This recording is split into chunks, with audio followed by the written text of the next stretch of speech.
சேலம் மாவட்டத்தில் உள்ள சுமார் 175 டாஸ்மாக் கடைகள் கடந்த 3 நாட்களாக மூடப்பட்டிருக்கிறது. குறிப்பாக டாஸ்மாக் கடையில் பணியாற்றக்கூடிய பணியாளர்கள் பல்வேறு கோரிக்கைகளை வலியுறுத்தி தொடர்ந்து 3வது நாளாக இந்த வேலைநிறுத்த போராட்டத்தில் ஈடுபட்டு வருகிறார்கள். இதன் காரணமாக தான் இந்த தனியார் மதுபான விடுதிகளில் தற்போது அதிக அளவில் கூட்டமானது காணப்பட்டு வருகிறது. குறிப்பாக மணமகிழ் மன்றம் என்று சொல்லக்கூடிய 11 to 11 என்ற பாரானது சேலம் மாநகரில் பல இடங்களில் இயங்கி வருகின்றன. இந்த பார்கள் மட்டுமே தற்போது வரை செயல்பட்டுக் கொண்டிருக்கிறது.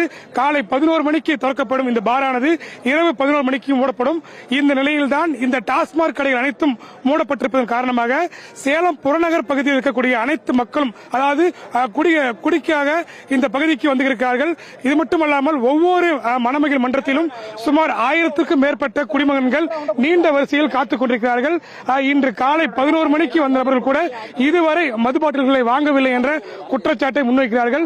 அது மட்டுமல்லாமல் சாதாரணமாக டாஸ்மாக் கடையில் 150 ரூபாய்க்கு விற்கக்கூடிய அந்த மது பாட்டில்கள் தற்போது இது போன்ற அந்த மணமகிழ் மன்றங்களில் 200 ரூபாய் முதல் 250 ரூபாய் வரை விற்பனை செய்வதாக அவர்கள் குற்றச்சாட்டும் வைத்திருக்கிறார்கள். எனவே உடனடியாக அந்த டாஸ்மாக் கடையில் பணியாற்றக்கூடிய பணியாளர்கள் வேலை நிறுத்தத்தை கைவிட்டுவிட்டு டாஸ்மாக் பார்களை திறக்க வேண்டும் என கோரிக்கையை இங்கு இருக்கக்கூடிய குடிமகன்கள் வைத்திருக்கிறார்கள்.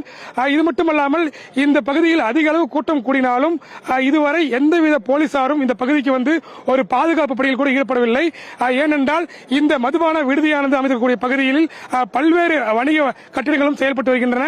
இதனால் இந்த பகுதிக்கு வரக்கூடிய பொதுமக்களும் மிகுந்த சிரமத்திற்கு உள்ளாகிறார்கள். எனவே காவல்துறை அதிகாரிகள் உடனடியாக அந்த 11 to 11 என்று சொல்லக்கூடிய மணமகிழ் மன்றத்திற்கு நேரடியாக சென்று உரிய அந்த பாதுகாப்பு வழங்க வேண்டும் மக்களுக்கு. இவர்கள் ஒரு புறம் இருந்தாலும் கூட அந்த மது பாட்டில் வாங்க வந்திருக்கக்கூடிய நபர்கள் பல்வேறு பகுதியில் இருந்து வந்திருப்பதால் தொடர்ந்து இந்த பகுதியில் காத்துக் கொண்டிருக்கிறார்கள். இது மட்டுமல்லாமல் போதிய இருப்பும் இல்லாத காரணத்தினால் இங்க இருக்கக்கூடிய குடிமகன்களுக்கு அந்த பார் உரிமையாளர்கள் பாட்டிலை வழங்க முடியாத நிலை ஏற்பட்டிருக்கிறது. எனவே இந்த பகுதிக்கு காவல்துறை அதிகாரிகளும் மற்றும் வேற